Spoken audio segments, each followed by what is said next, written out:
वृश्चिक राशि जातकों 25 और 26 जून 2 तारीख ऐसी है जहां आपको सावधान रहना होगा। जी, अगर सावधान नहीं रहे तो आपके लिए कोई मुश्किलें खड़ी हो सकती है, परेशानी खड़ी हो सकती है। क्या सावधानी रखनी, क्या परेशानी आएगी, क्या कारण है, क्या उपाय करने, सब कुछ आपको इस वीडियो में बता रहे हैं। स्वागत है आप सभी का हमारे YouTube चैनल JR एस्ट्रोलॉजी 1 में। पहली बार चैनल पर पता रहे तो आपको गुलदस्ता पेट। जी देखिए, चंद्रमा तुला राशि में रहेंगे, ये इसका सबसे बड़ा कारण है। तुला राशि आपके लिए अच्छी नहीं मानी जाती है। वृश्चिक राशि जात को 12वें भाव की राशि होती है आपके लिए, इसलिए ये अच्छी नहीं मानी जाती है। 12वें भाव में चंद्रमा आप लोगों के लिए रहेंगे तो देखिए, 12वें भाव में जब चंद्रमा रहते हैं तब सावधानी रखनी होती है। 12वें भाव का चंद्रमा अच्छा नहीं माना जाता है। क्या आपको नुकसान करवा सकते हैं वो हम आपको बता रहे हैं, जैसे कि आप अच्छी तरह से संभल जाएंगे। हालांकि दृष्टि तो अच्छी रहेगी। चंद्रमा 12वें भाव में रहेंगे, 10वें भाव पर दृष्टि करेगी तो दृष्टि फल तो अच्छा रहेगा। पहले हम 12वें भाव का फल बता रहे हैं, सावधानी फिर अब बताएंगे दृष्टि फल जो आपके लिए बहुत ही अच्छा रहेगा। देखिए कि जो है 12वें भाव का सबसे पहला परिणाम ये होता है, 12वें भाव में जब चंद्रमा होते हैं तब वो ये होते हैं कि बदनामी का योग बनता है। जी, ये बदनामी जो है, डिफेमेशन होता है इंसान, और साथ में जो है या तो खुद की गलती से बदनाम हो जाते हैं, फैमिली मेम्बर्स गलती कर लेते हैं, या षड्यंत्र के तहत साजिश करके भी उसको जो है बदनाम किया जाता है। कुछ ऐसी घटनाएं हो सकती हैं 2 दिन में, 25 और 26 जून को। तो आपको जो है ध्यान रखना है, महिला और बच्चों से संबंधित कोई अपराध नहीं करना है। ज़्यादातर चारित्रिक पतन के कारण ये सजा देते हैं शनिदेव।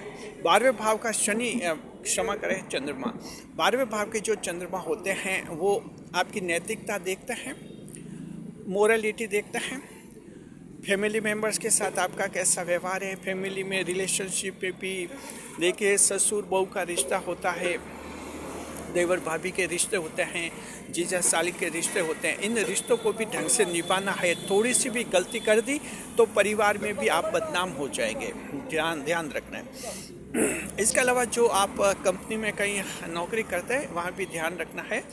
आप कोई मैनेजर है, डायरेक्टर है और कोई स्टाफ में महिला है तो वहाँ भी ऐसी कोई गलती नहीं करें, अन्यथा नौकरी भी चली जाएगी और साथ में बदनामी भी मिल जाएगी। तो महिलाओं से संबंधित कोई अपराध नहीं करना है, छोटे बच्चों से संबंधित कोई अपराध नहीं करना है। पॉक्सो एक्ट के तहत, पॉक्सो एक्ट लगता है बच्चों से संबंधित अपराध के लिए, तो पॉक्सो एक्ट के तहत आपके खिलाफ कार्रवाई हो सकती है, ध्यान रखिए। और अगर पॉक्सो लगा है तो बाद में जमानत भी बहुत मुश्किल हो जाती है। तो बच्चों से संबंधित कोई लैंगिक अपराध जो हैं आपको नहीं करने, ध्यान रखना है। ये 2 सावधानी आपको रखनी होगी, क्योंकि चंद्रमा 12वें भाव में है और हर एक वृश्चिक राशि के जातक पर नजर रखेंगे चंद्रमा। दूसरा जो आपको ध्यान रखना है, पुलिस केस और जेल के योग भी बनते हैं चंद्रमा जब 12वें भाव में होते तब। तो कानूनों को नहीं तोड़ना है, सरकारी कानूनों को नहीं तोड़ना है, कानूनों को मानना है, पालन करना है, कानून हाथ में नहीं लेना है। कहीं कोई बात हो जाए तो मौके पर झगड़ा नहीं करना है और उसको जो है पुलिस की मदद से सुलझाना है।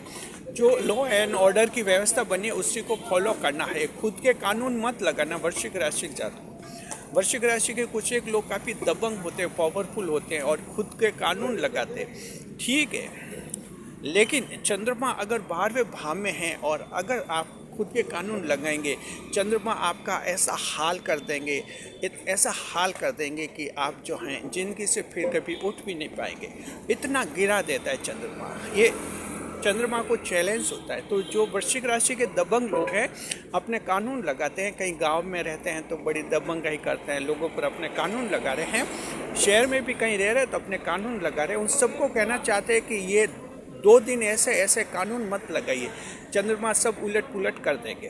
तो सावधान रहना है आप लोगों को। जी, गैर कानूनी काम नहीं करना है, अपराध में साथ नहीं देना है और इस तरह से थोड़ा ढंग से देखना इन मामलों को। जी, साथ में जो हैं अगर फैमिली में भी कोई ऐसे लोग गलत काम करते हैं उनको भी आप मना कीजिए तो आपको कोई दिक्कत नहीं होगी। अन्यथा कहीं ना कहीं पुलिस केस और जेल के योग भी बन रहे हैं, जरा ध्यान रखिए। और 12वें भाव में जब ये पुलिस केस बनते हैं तो काफ़ी लंबे चलते हैं, कोर्ट से फाइनल होने में भी काफ़ी देरी लगती है, कई बार जमानत में भी दिक्कत आ जाती है, ध्यान रखना है। और हम वृश्चिक राशि जात को आप सभी को कहना चाहते हैं, आप कमेंट बॉक्स में लिख दीजिए जय बजरंगबली, कनेक्ट हो जाइए अपने राशि के स्वामी पवन पुत्र हनुमान जी से। कमेंट में जय बजरंगबली लिखिए और जो है कनेक्ट हो जाइए आप सभी बजरंगबली हनुमान जी से। आपके राशि के स्वामी हैं, आपको हनुमान जी का आशीर्वाद मिलेगा, साथ में वीडियो का भी फायदा मिलेगा और ये 2 दिन आपके और भी अच्छे रहेंगे। तो ये सावधानी, दूसरी सावधानी बता दें। तीसरी सावधानी स्वास्थ्य से संबंधित है, हेल्थ से संबंधित है, स्वास्थ्य का ध्यान रखना है जी। सीजनल बीमारी, मौसमी बीमारी परेशान कर सकती है और साथ में जो है पानी से भी खतरा है, तो कहीं बाढ़ वगैरह आ रही है, ध्यान रखना है, उस बाढ़ से भी कोई बचाव करना है और पानी में, गहरे पानी में उतरने से बचना है, इस बात का थोड़ा ध्यान रखिए आप लोग। मौसमी बीमारी, सर्दी जुकाम वगैरह थोड़े हो सकते हैं, तो इनका ट्रीटमेंट आप ले लीजिए। देखिए कि जो है खर्च बढ़ सकता है, फालतू खर्च हो सकते हैं। चौथा पॉइंट ये कि फालतू खर्च हो सकते हैं, मोबाइल खो सकते हैं, मोबाइल छीन कर कोई भाग सकता है, साथ में जो है लैपटॉप, कंप्यूटर वगैरह चोरी हो सकते हैं दुकान से, घर से, इस बात का ध्यान रखना। तो इलेक्ट्रॉनिक आइटम से कोई बेवजह का खर्च हो सकता है, थोड़ा ध्यान रखना आप लोग। क्रेडिट कार्ड से खरीदी करते हैं, वहाँ भी क्रेडिट कार्ड की लिमिट बनाए रखिए, इस तरह से आपको करना है। तो फालतू रिपेयरिंग के खर्च भी हो सकते हैं, कार की रिपेयरिंग, बाइक की रिपेयरिंग, सर्विस खर्च भी होने का योग है। आपको क्या करना है, आपको इन चीज़ों का ढंग से रख रखाव करना, मेंटेनेंस करनी है और इस तरह से इस खर्च से आप थोड़ा बच भी सकते हैं जी। देखिए कि जो है मोबाइल का खास ध्यान रखना है, क्योंकि अक्सर 12वें भाव का चंद्रमा मोबाइल चोरी करवाता है, मोबाइल ख़राब करवा देता है या मोबाइल में कोई अन्य एरर आ जाता है, अक्सर ऐसा होता है, तो आप लोग ध्यान रखिए जी। देखिए कि सावधानी ये हो गई आपके। और अब कुछ हम बता रहे हैं कि धार्मिक खर्च हो सकते हैं, धार्मिक आयोजन, फंक्शन में कहीं जा सकते हैं, तो ये अच्छी बात है, धार्मिक आयोजन में जाना चाहिए, इससे आत्मा को शांति मिलती है। थोड़ा खर्च होगा लेकिन ये खर्च आप कर सकते हैं। एस्ट्रोलॉजी में विश्वास बढ़ेगा आपका और आपको लगेगा कि एस्ट्रोलॉजी से कहीं ना कहीं कुछ न कुछ फ़ायदा होता है जी, सही दिशा मिलती है, ऐसा मन में आपके विचार आएगा। आप खुद एस्ट्रोलॉजी की वीडियो देखेंगे और साथ में दूसरे लोगों को भी प्रेरित करेंगे कि वे भी जो हैं एस्ट्रोलॉजी के वीडियो देखें, एस्ट्रोलॉजी का नॉलेज रखें जी। इस तरह के ये कुछ परिवर्तन रहेंगे।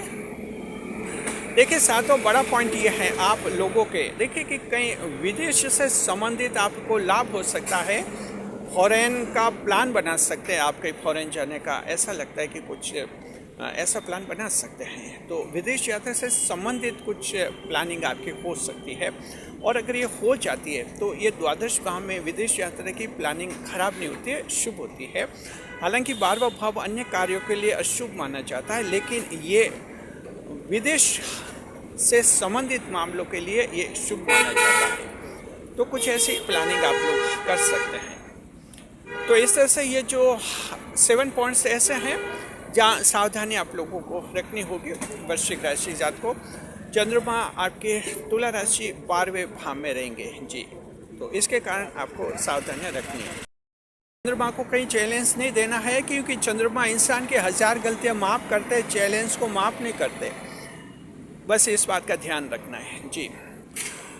देखिए कि दृष्टिफल अच्छा है, चंद्रमा 12वें भाव में बैठते 10वें भाव पर दृष्टि करते हैं, कैरियर के भाव पर दृष्टि है। तो 25 और 26 जून को 2 तारीखें ऐसी है जहां आपको कैरियर में खुशखबरी मिल सकती है, शुभ समाचार मिल सकता है और आपके जीवन में कुछ खास परिवर्तन आ सकते हैं। कैरियर का कन्फ्यूजन दूर हो जाएगा। अभी तक दिमाग में कन्फ्यूजन है कि जॉब करे या बिजनेस करे, ये कन्फ्यूजन दूर हो जाएगा और आपका एक स्पष्ट लक्ष्य बन जाएगा। प्रमोशन का योग है, तनख्वाह बढ़ सकती है, तो अगर आप सैलरी बढ़वाना चाहते हैं आप कोशिश कीजिए, नई नौकरी चाहते हैं कोशिश कीजिए। अगर आप कई कंपनी के लिए इंटरव्यू देना चाहते हैं बेहिचक इंटरव्यू दीजिए। ऐसा नहीं कि 12वें भाव का चंद्रमा इंटरव्यू खराब करेगा, जी नहीं, 12वें भाव का चंद्रमा कभी इंटरव्यू खराब नहीं करता, इंटरव्यू अच्छा करता है। तो इस तरह से जो है आप इसका फ़ायदा उठाइए। आप लोगों को इंटरव्यू अगर मिल देते हैं आप 25 और 26 जून को, तो आपको सफलता मिलेगी। सरकार से कुछ लाभ हो सकते हैं, सरकार की स्कीम का फ़ायदा भी मिलने का योग है।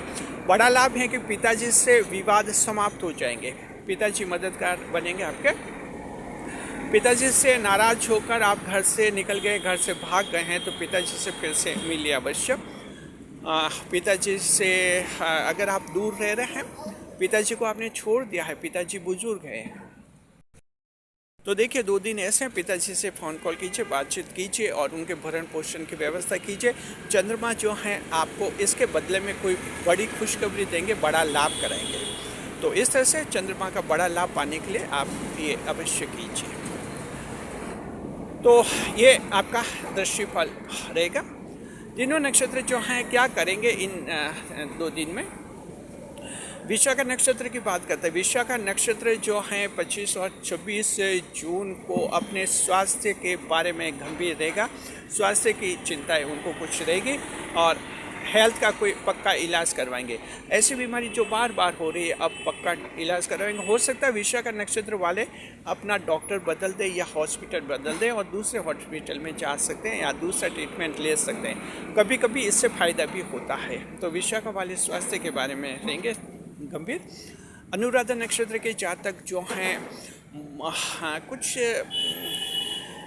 इस तरह के कार्य कर सकते हैं जो उनके कैरियर को जो है लॉन्ग टर्म स्टेंस देगा। लॉन्ग टर्म स्टेंस का मतलब ये रहता है कि कुछ पीएफ सिस्टम से संबंधित प्रयास कर सकते हैं। कई कंपनियों में नौकरी करें तो ऐसी कंपनी ढूंढ सकते हैं जहां कोई पीएफ सिस्टम मिल जाए, प्रोविडेंट फंड मिल जाए, यानी भविष्य की सुरक्षा करेंगे कि रिटायर्ड होने के बाद कहीं पेंशन का लाभ मिल जाए। तो इस तरह का सोच अनुराधा नक्षत्र करेगा।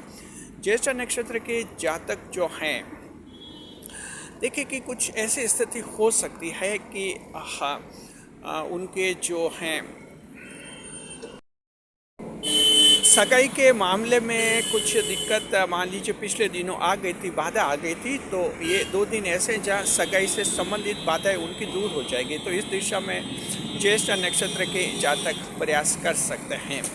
देखिए ज्येष्ठा नक्षत्र ऐसा नक्षत्र है, मूल दोष लगता है, गणमूल दोष लगता है इस नक्षत्र को जन्म से ही, लेकिन ये ज्येष्ठा नक्षत्र के लोग बाद में जाकर काफ़ी पॉपुलर होते हैं। ज़्यादातर 35 साल के बाद इनकी किस्मत में बड़ा टर्निंग पॉइंट आता है, जिनकी बदल सी जाती है। तो इस तरह से जो है बहुत ही ज़बरदस्त रहती है इनकी ज़िंदगी। लेकिन ये सच है कि 20 से लेकर 35 साल तक इनकी लाइफ में काफ़ी स्ट्रगल भी रहता है। तो ज्येष्ठा नक्षत्र के जातक जो हैं इस तरह का प्रयास करेंगे मैरिज एंगेजमेंट से रिलेटेड। सावधानी क्या रखनी है, तो सावधानी हम बता चुके हैं आप लोगों को। जो सावधानी बदनाम नहीं हो जाए, पुलिस केस जेल नहीं हो जाए, तो इन बातों की तो सावधानी रखनी है। साथ में जो है आप इस बात का भी ध्यान रखें, अनजान व्यक्ति से कोई खाना नहीं खाए। ऐसा लगता है कि अनजान व्यक्ति से खाना खाने या कुछ खाने पीने की चीज़ आप लेते हैं तो हो सकता है जहर खुरानी हो जाए या आपको कुछ विषैला पदार्थ खिला दिया जाए और आपको नुकसान हो जाए। यात्रा के दौरान इस बात का खास ध्यान रखना है। बस ये थोड़ा सा हम सोचते हैं कि यहाँ थोड़ा सा आपको बताया जाता है कि विशेष सावधानी आप लोग रखिए। उपाय बताते हैं, बेशक बिल्कुल चंद्रमा सावधानी का कहते हैं, तब उपाय बहुत ही ज़रूरी होता है। आपको शुक्र देव को मजबूत करना होगा जी। सोमवार को सफ़ेद वस्तु का दान करना है, दूध, चीनी, चावल का। तो इस तरह से जो हैं आपके ये 2 दिन अच्छे रहेंगे और कोई बड़ी बाधा आपको नहीं होगी। जीवन में आपके खुशहाली बढ़ेगी जी। सफ़ेद वस्तु में दूध, चीनी, चावल वगैरह हो सकते हैं। आप श्रद्धा के साथ दान कीजिए। शुक्रिया आपको। वीडियो पर लाइक करें, कमेंट करें, शेयर करें। साथ में कमेंट बॉक्स में जय बजरंगबली जरूर लिखिए और आपको बताइए वीडियो आप लोगों को कैसा लगा। चैनल को सब्सक्राइब अवश्य कीजिए, अभी तक जिन्होंने चैनल को सब्सक्राइब नहीं किया है। शुक्रिया आपका। इस वीडियो को हाइप करें।